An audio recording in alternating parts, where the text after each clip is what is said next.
So we have a sphere here. Go ahead and sculpt it to make it look like a foot without the toes. But if you don't want to do all, you can go ahead and look for the goblin brush and scroll to find the boot brush.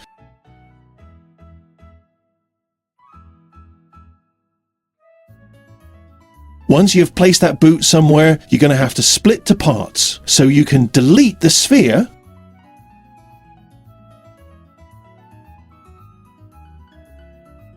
And now let's start off with the bottom of the shoe. The flatter the bottom of the foot, the easier it is going to be masked. Just making sure the sides aren't masked. So when we extract, it's going downwards.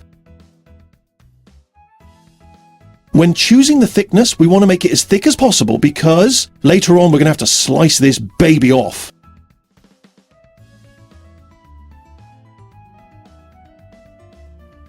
Moving on, we mask out the round front of the shoe next and extract it. Only this time it should be less thick, okay?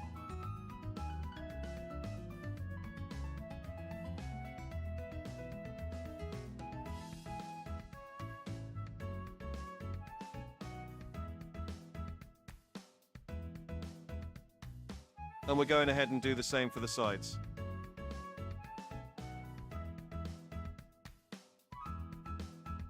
This should be okay to extract it now, even if it's going through the mesh. We can always scale it. Alright, it looks sexy enough. Now it's time to add the rings on the sides of the shoe by going to append and choose the ring. Once it's appended, we're going to scale it so it can be itty-bitty small. Just going to go ahead and slap that onto there, like so. Now here's my least favorite part. Duplicate the ring. Move it down, adjust it, rinse and repeat. So one side is done.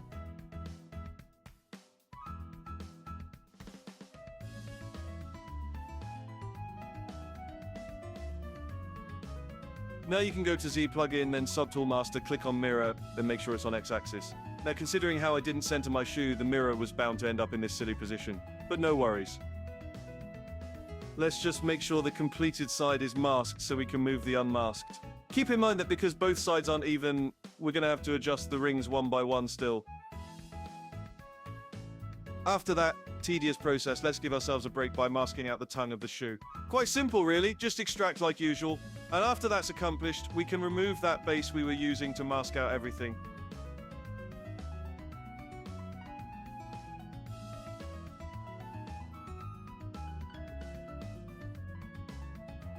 Allow me to make some minor adjustments. As promised, we said we were going to slice the bottom of the shoe. We're going to do this by going to the knife tool and selecting the rectangular one and position the shoe to be upwards and straight. Some of you should take notes. Anyways, it's best to slice it front view so you can actually see if it's lopsided or not. By doing this, it makes the bottom look very flat, something I can never be. Finally going to move on to the shoelaces. Yay!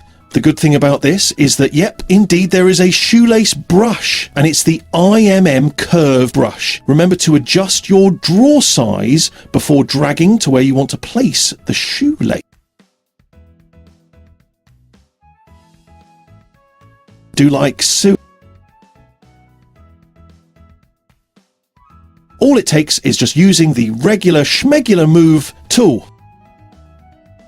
Similar to how we duplicated the rings and adjusted them, we will do the same with the shoelaces. And look at that beautiful now hold on a minute.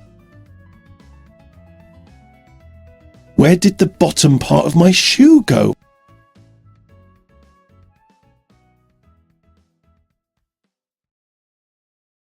Bloody hell, there is no way I'm restarting this shoe.